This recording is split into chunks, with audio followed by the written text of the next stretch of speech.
ایران کا وہ بادشاہ جس کو کسرا کہا جاتا تھا، اس نے بات چیت کے لیے جب بلایا تو حضرت عمر نے دو لوگوں کو بھیجا، ایک کا نام تھا ربیع ابن عامر اور ایک کا نام تھا حذیفہ ابن یمان۔ ان دونوں کو بات چیت کے لیے بھیجا، یہ دونوں بادشاہ کے دربار میں گئے۔ ان لوگوں نے کہا درباری نے ایسے نہیں جا سکتے ہو، بادشاہ شاہی لباس تمہیں پہننا پڑے گا۔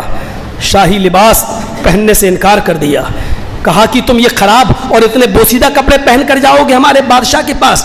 کہا کہ تمہارے بادشاہ نے ملنے کے لیے بلایا ہے کسرا نے، ہم اپنی مرضی سے نہیں آئے ہیں، جائیں گے تو انہی کپڑوں میں جو ہم پہن کر آئے ہیں، تمہارا دیا ہوا کپڑا نہیں پہنیں گے۔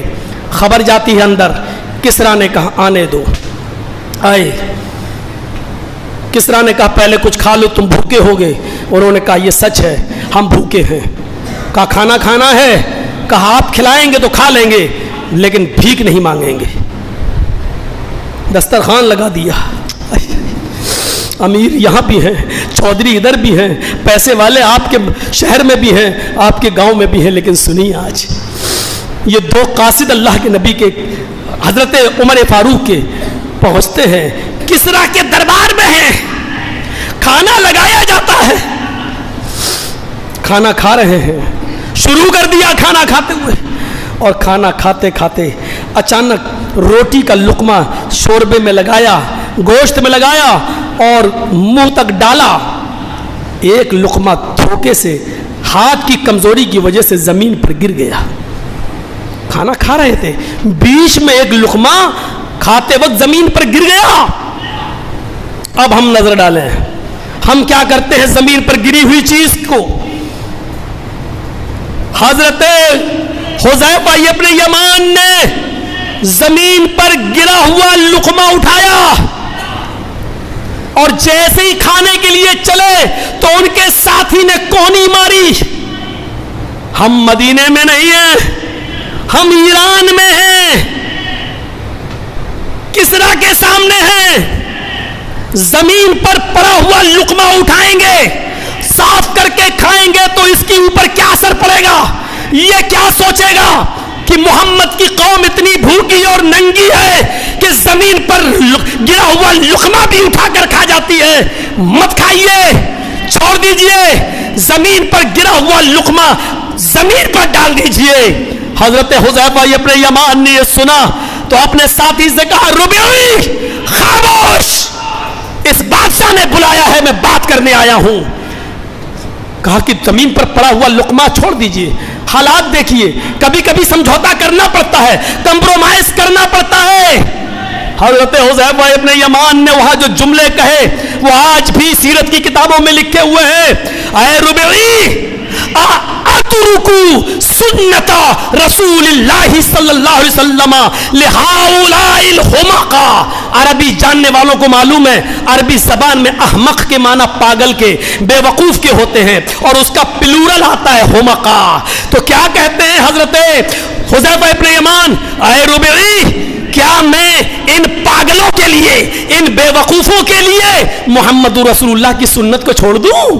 کیا میں نبی کی سنت کو چھوڑ دوں؟ ہمارے نبی کا فرمان ہے اگر کھانے کا کوئی لقمہ زمین پر گر جائے تو اس کو اٹھا لیا کرو، اگر اس میں مٹی لگی ہو تو اس کو صاف کر لیا کرو اور کھا جایا کرو، اس کو کھا لیا کرو، اس لیے کہ تمہیں نہیں معلوم اللہ نے تمہارے کھانے کے کس حصے میں برکت رکھی ہے، کھانے کے کس لقمے میں برکت رکھی ہے، یہ تمہیں نہیں معلوم۔ تو کیا میں ان بے وقوفوں کے لیے بادشاہ کے منہ پر کہہ رہے ہیں، کیا میں ان بے وقوفوں کے لیے رسول اللہ کی سنت کو چھوڑ دوں؟ یہ مجھ سے نہیں ہوگا۔ اور وہ لقمہ اٹھا کر کھا لیا۔ میرے پیارے ساتھیوں، یہاں تو شادیوں میں کتنا برباد ہوتا ہے، ہم اپنے گھروں میں کتنا بناتے ہیں اور کتنا پھینکتے ہیں، لیکن توفیق نہیں ہوتی کہ کسی غریب کو دے دیں۔ تصور کرو، ہم تو اپنے بچے کی گری ہوئی چاکلیٹ بھی زمین سے اٹھانا گوارا نہیں کرتے ہیں۔ آپ چودھری ہیں، سرمایہ دار ہیں، پیسے والے ہیں، یاد رکھنا اگر اللہ دولت سے نوازنا جانتا ہے تو دولت چھیننے پر بھی قادر ہے۔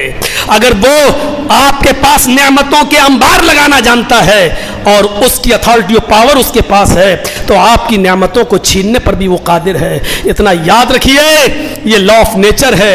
اگر آپ زمین پر گرے ہوئے لقموں کو, اناج کو پھینکیں گے تو یہ اناج بھی آپ کی برکت سے نکل جائے گا اور ایک دن آپ بھی روٹی اور دانے دانے کے محتاج ہو جائیں گے. اس لا آف نیچر کو کبھی مت بھولیے گا. میں نے آج راگ نہیں اور گانے والا انداز نہیں اپنایا, اس کی وجہ یہ ہے کہ آج میں آپ کے اندر کوئی جنون, کوئی جوش پیدا کرنا چاہتا تھا اور یہ چاہتا تھا کہ اب ہماری زندگیوں میں انقلاب پیدا ہونا چاہیے. ہمیں اپنے آپ کو سوچنا چاہیے. پھر آخری بات, قانون شریعت میں رحم ہے, لا آف نیچر قانون فطرت میں رحم نہیں ہے. اللہ رب العالمین سے ہم دعا کرتے ہیں کہ الہ العالمین ہمیں فطری تقاضوں کو پورا کرنے کی توفیق عطا فرما, فطری تقاضوں کو پورا کرنے کی توفیق عطا فرما. اور اے اللہ, ہم نے جو باتیں کہی ہیں اس پر عمل کرنے کی توفیق عطا فرما, سنتوں سے محبت کرنے کی توفیق عطا فرما اور عمل کرنے کی توفیق عطا فرما. جو ہم کریں گے وہ ہم پائیں گے, اس لیے اللہ ہمیں اچھے عمل کرنے کی توفیق عطا فرما. لیس للانسان الا ما سعی, جو کوشش کرو گے اتنا پاؤ گے. تو اللہ ہمیں اپنی زندگی میں محنت کرنے کی توفیق عطا فرما اور مال حلال کھانے کی توفیق عطا فرما. الہ العالمین جب تک تو ہمیں زندہ رکھ, اسلام پہ زندہ رکھنا, اور جب ہمارا خاتمہ ہو تو ایمان پر ہمارا خاتمہ فرمانا. وما علینا الا البلاغ المبین. وآخر دعوانا ان الحمد للہ رب العالمین.